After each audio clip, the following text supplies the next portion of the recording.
ay gagawa tayo mga lodi ng pamain ng tulingan. Una sa lahat, gawa muna tayo ng stainless hook para sa ating pamain sa tulingan. Ayan mga lodi, stainless po yan.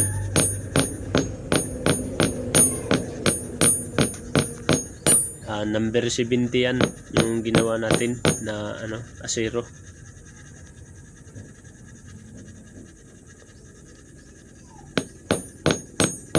Kailangan medyo palapad yung natin dyan sa stainless para hindi siya agad pag kinain ng malaking tulingan. Ayan okay na yan mga lodi. Ayan, dito na, gawa na tayo. Una sa lahat, muna tayo sa ating kailangan may pattern na kayo mga lodi. Ayan pattern. Lagay na natin yung pattern para mayroon tayong guide.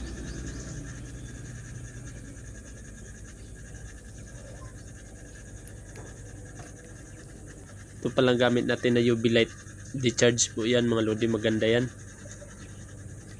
malakas ang ilaw.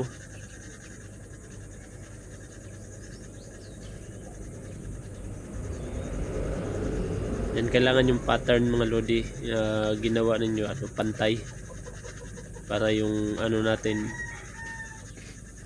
yung ginawa nating pamain hindi tabingi pero parehas.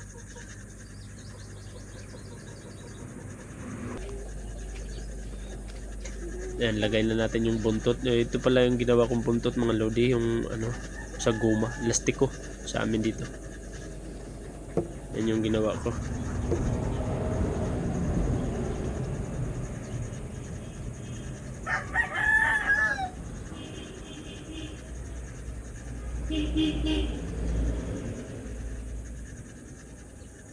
Yan lang paggawa ng buntot mga lodi. Yung iba nahihirapan mo gumawa ng buntot, ayan, para sa gustong gumaya, ganyan lang, guma lang yung gamit natin. Maganda pa, parang buhay pa ang natin pamain kasi malambot yung buntot natin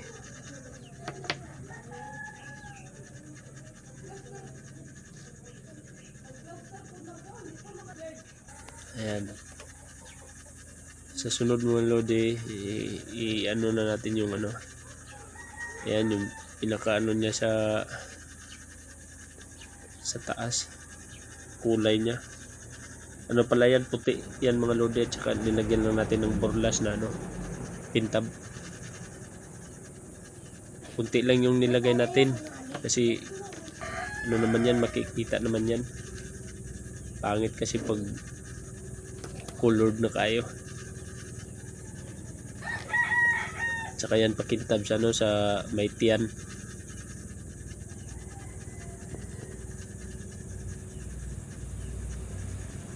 Yan yung pakintab natin sa tiyan mga lodi.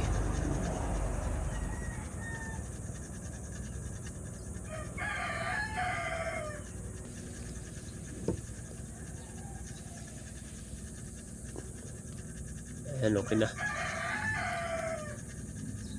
Ang UV light. Pagkatapos niyan mga lodi, pwede na nating tanggalin yung yung pattern. Ayan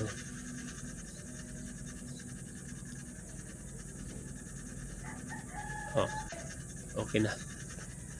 So, ngayon lagyan natin ng pakintab sa gitna.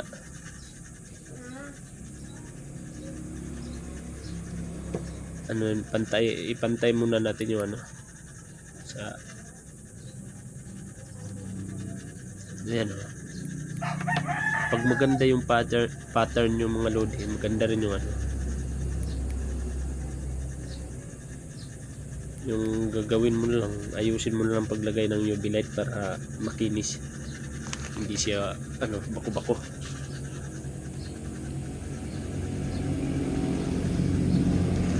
Yan ang mga lodi, lagyan na ng pakintab sa gitna.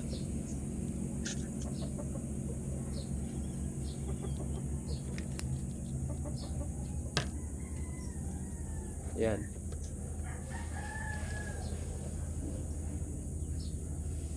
Yun yung pinakaguwit sa dili ng dili sa ano, sa gitna. Ayan. Tapos yung sobra putulin na lang. Ang kabila na naman mga lodi.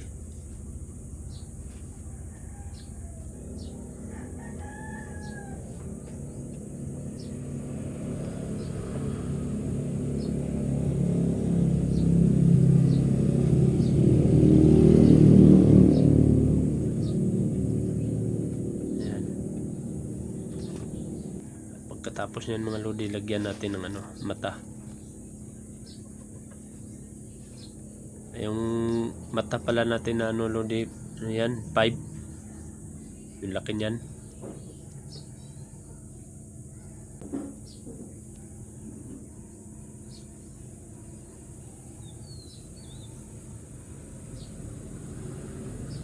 Kailangan din ano, pantay yung paglagay natin ng mata para hindi siya ano, tabingi.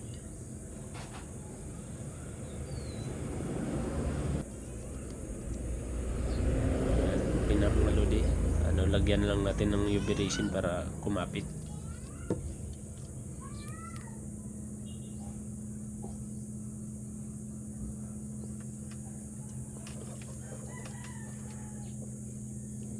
Yan, okay na mga lodi. Yan, ganyan na lang yung gawin natin, ano, pakunti-kunti lang para matansya natin, para hindi siya masyadong ano, pag mayroong bako-bako makuha pa natin, ano, pakinisin. Yan, lagyan na lang yan ng UV resin para ano, para makuha natin ang hugis ng ano, dilis, yung kapal.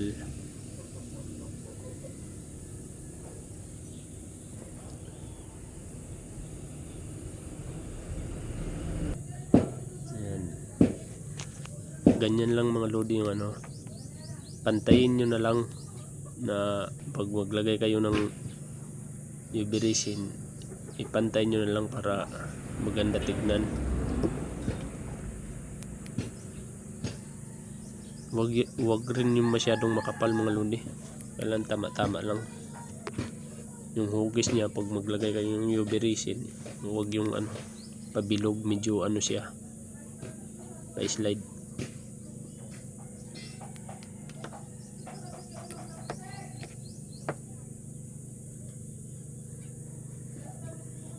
Ayan na mga lodi. Ayan, okay na yan mga lodi. Makikita mo kintab nyan. Thank you for watching.